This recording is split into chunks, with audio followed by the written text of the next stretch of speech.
Good evening, good afternoon, good morning, wherever you are. Stephen here, back with another video. The day after City's 3-0 win against Palermo over in Italy. We won a trophy.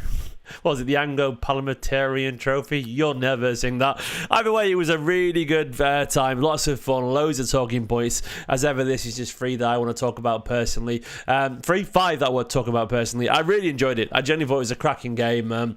Lots of narratives to pull from it. And obviously, if you want to see a sort of deeper dive, of course, watch the match reaction from last night. But these 5 particular things are things that I wanted to pull out. And I can't wait to dive into it. Once again, if you are new to the channel, please give the video a like. Please subscribe. It does help support a lifelong Manchester City fan. Hopefully you enjoy watching these videos for the big price of absolutely nothing. If you want to help support the channel, please consider becoming a member or supporting on Patreon. It is massively appreciated. You don't have to, of course, but it always does help support a little bit more. Give the video a like while you're at it. So let's get on to the first thing that I want to talk about from this video. From this game. I'm going to talk about Kusenov. He's in the title of the video for a reason because, look, I think we probably know that he has this potential, but if we needed a reminder because we didn't see much of him towards the end of last season, this was sort of it. Abdelkader Kusenov is a phenomenally gifted footballer. Let me just find the Guardiola quote as well, because Guardiola pretty much correlated those thoughts as well after the game with his quotes around Khusanov, but he was absolutely fantastic. Here we go. He said Kusenov said he showed his potential versus Palermo. He's one of the fastest players I've ever seen. He said he has something about great potential or something like that.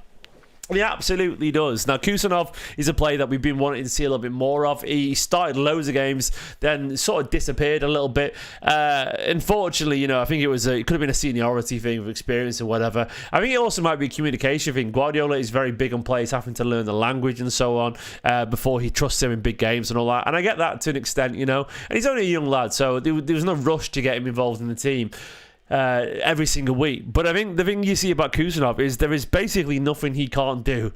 He played left centre-back last night, usually a right-sided centre-back, but he was still absolutely comfortable. I thought he'd struggle maybe on his weaker foot, but he found the passes down the line to ait-nouri, to O'Reilly, whoever was ahead of him. He chose passes really well, beat centrally, showed for the ball really nicely, very bravely, and that's without even touching what makes him a cracking player. That recovery pace is absolutely fantastic. It's like Vincent Kompany, I just read Kompany in the chat there. Kyle Walker, but playing a centre-back and more switched on, arguably. It's ridiculous. It's an absolute cheat code, that pace that he's got. And if we're going to play this aggressive Highland that we seem to be insisting on, he sort of has to be involved in the team at some point. I suspect he will get there in the end. He's far too talented to not make his mark on Manchester City eventually. It could be that Diaz and Vardy, and Stones, or whatever, heading for a little bit, but he's just too good. He's absolutely too good. This player has incredible potential. He's comfortable on the ball. He's aggressive in the challenge. That recovery pace allows City to play further up the pitch. And the thing is about it, look at someone like Rinders, for example. He's a phenomenal box defender. Kusenov doesn't let us get to the box, doesn't let teams get to the box. He cuts out counter-attacks before they even get there. As good as people like Diaz and people that are defending the box, Kusenov just stops it before they even get there. He's such a cheat code defensively.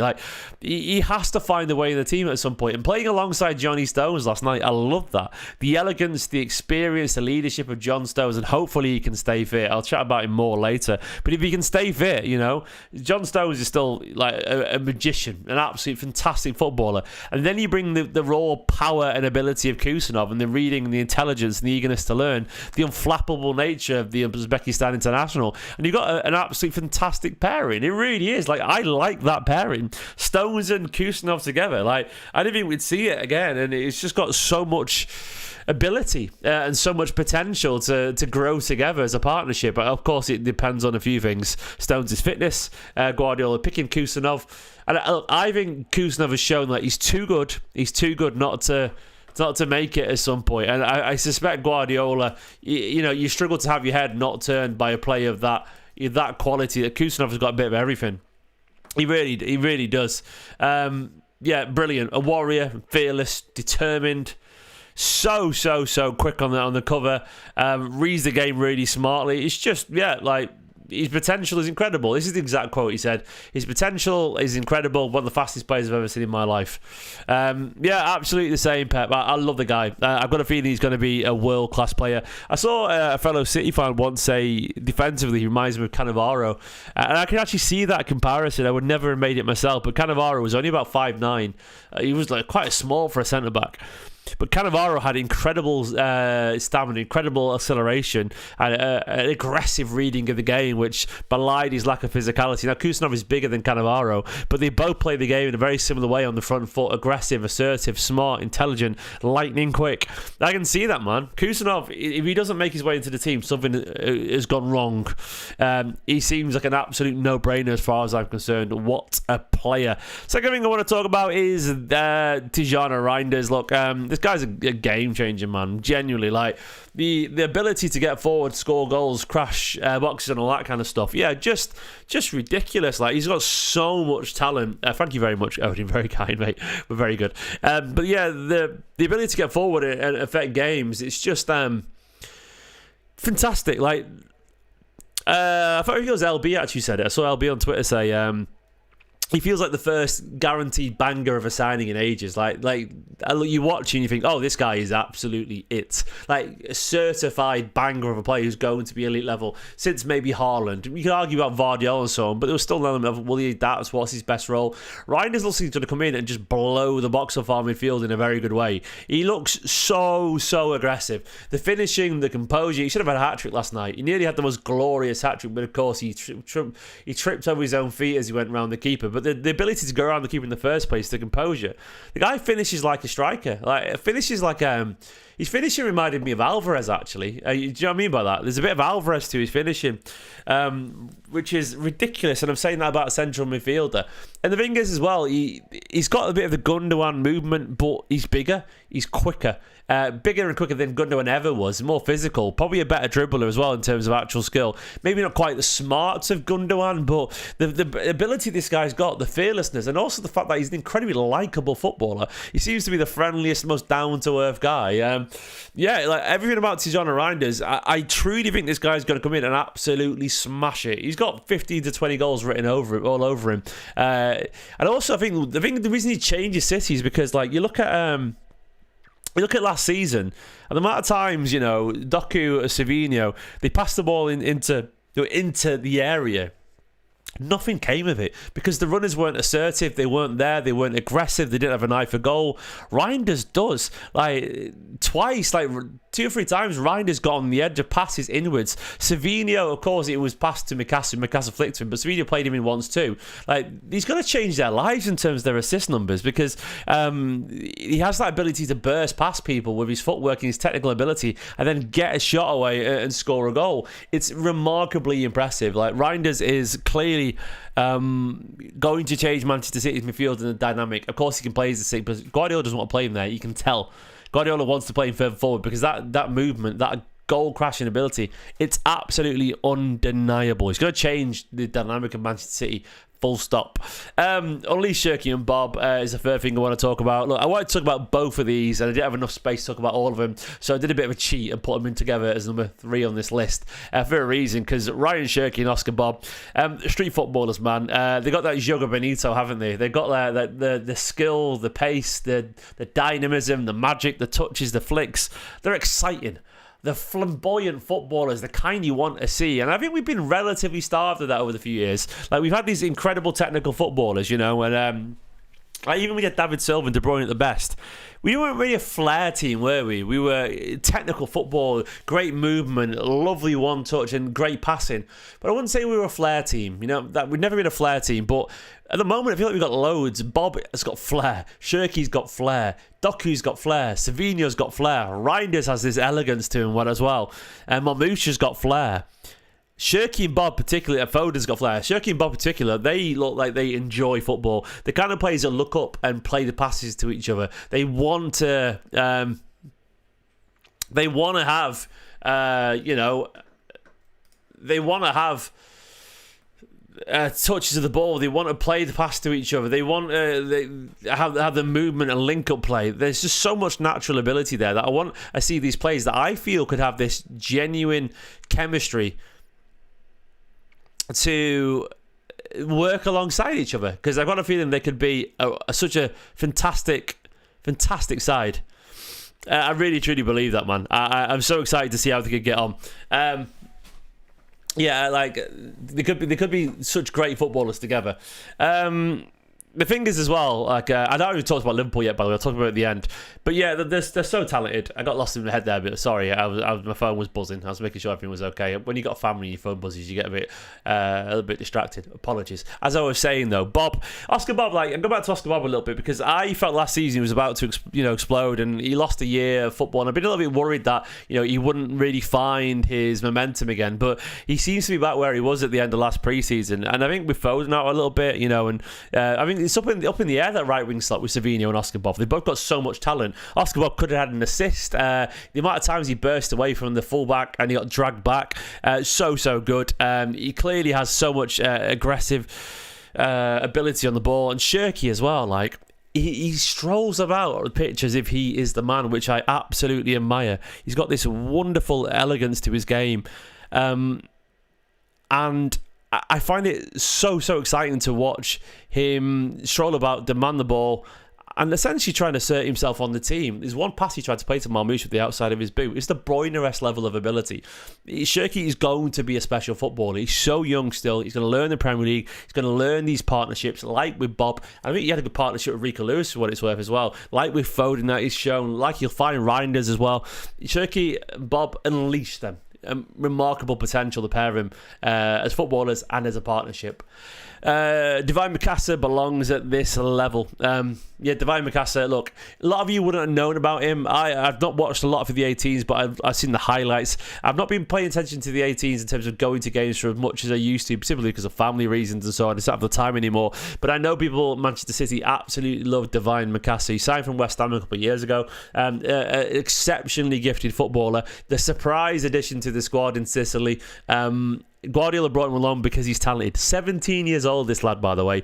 So big already. He's got a good frame to him. He's a big, strong lad. Not quite as tall as Nico Riley, but he's already a fully grown man. And he's not tiny little gifted playmaker. He's about pushing 6 foot, clearly.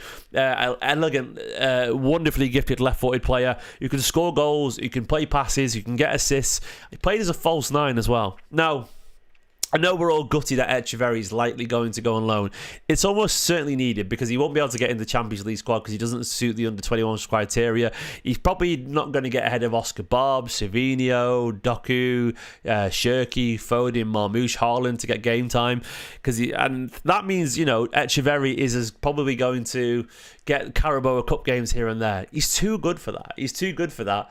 And obviously there is the issues with the foreign slots and the homegrown slots into the Champions League and so on, and registering.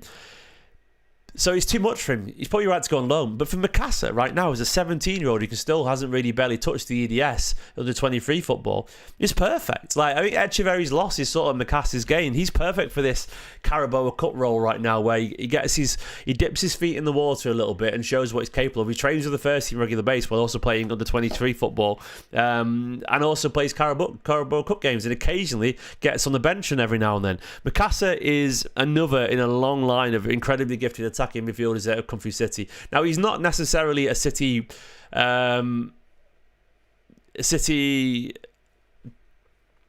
academy prospect. We did sign him from West Ham at the age of 16, so he's only really been here for a bit. But of course, he's learning at Manchester City's level. I don't want to take all the credit for it in the way that Delap wasn't either. But technically, he will be an academy prospect that's graduated and developed here a little bit, and I want to see him at Manchester City Football Club. I want to see him played, because the more players that come at that young age, play a year or two in the 18s and make it to the first team, the better. And we could look at the end of the season, we could have Mukasa, we could have Foden, Rico, James Trafford back as well, Nico O'Reilly, and you've got 5 players who've been in and around the academy who are contributing to the squad. That's really exciting. Mukasa, look, keep him around the first team. He's got so much ability. He can play as a midfielder, play on the left, he can play as a false 9, because he's just one of those pure footballers who can play pretty much anywhere and do a job, because he's intelligent, he can dribble, he can pass, he can shoot. Stupid amount of talent. Great debut. Keep him around the first team. I think Guardiola will rate him. Finally, this is a broad point.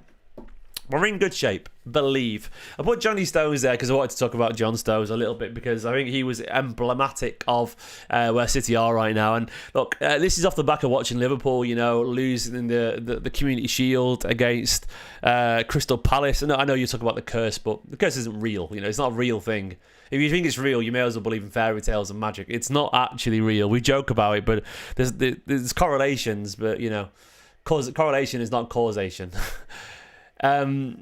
So I know we talk about the curses, blah, blah, blah, etc. But I guess the point I'm making is, like, you know, at Liverpool, there's question marks there, man. Like, I know they were missing Gravenberch and McAllister, but, you know, their midfield wasn't there after those players. And, you know, Van Dijk looking a bit older. Salah, they've inverted him a little bit centrally to get the best of Frimpong out wide. That loses a lot of what Salah does as a wide playmaker. He loves separation and so on. Look, I know Kirk has looked okay. Frimpong scored a nice goal. Etikite and Verts look really good players too, but they're not perfect, man. They got questions to answer too. And I guess the point I'm making is, like, there's question marks around a few players there. Arsenal have got question marks as well, and so have City, you know, and so have Chelsea maybe. The point I'm making is, like, doubt this Manchester City side at your peril. Across that first half, there was positive signs for, you know, Trafford making his first start in ages. Rico looking first start as a City first team player. Rico looking confident, alert. The partnership defensively of Stones, Kusenov looking great. Ait-nouri looking like a really good player. Going to midfield, Nico Gonzalez doing pretty well, you know. Shere Bob looking exciting. Haaland scoring a beautiful goal with his right foot. Then you go to second half, and I think the uncles actually played pretty well. I know people will get annoyed at that term, but I don't mean it in a derogatory sense, because I'm 40 in September next month. I'm not going to mock myself, armour. But I think the older guys showed their experience and the quality. Gundogan in particular with his passing. Then you go into, you know, Reijnders looking really good. Doku, Savinho coming alive. You get Rodri back in. You get Vardiol. You get Foden. We're in good shape, man. We're in good shape. I think we are. And I think you should write this City side off at your peril. Of course there are question marks, but it's this idea that this City side is intrinsically terrible just because we haven't got a right back. It's so funny how so many people would say all of a sudden that we're actually ready, we signed a right back, and we're apparently crap because we haven't got one. I think we're overestimating a little bit the magnitude of our supposed weaknesses. There are weaknesses at right back, but Núñez is no worse defensively than Frimpong and gets forward really aggressively. I'm not even exaggerating there, he isn't.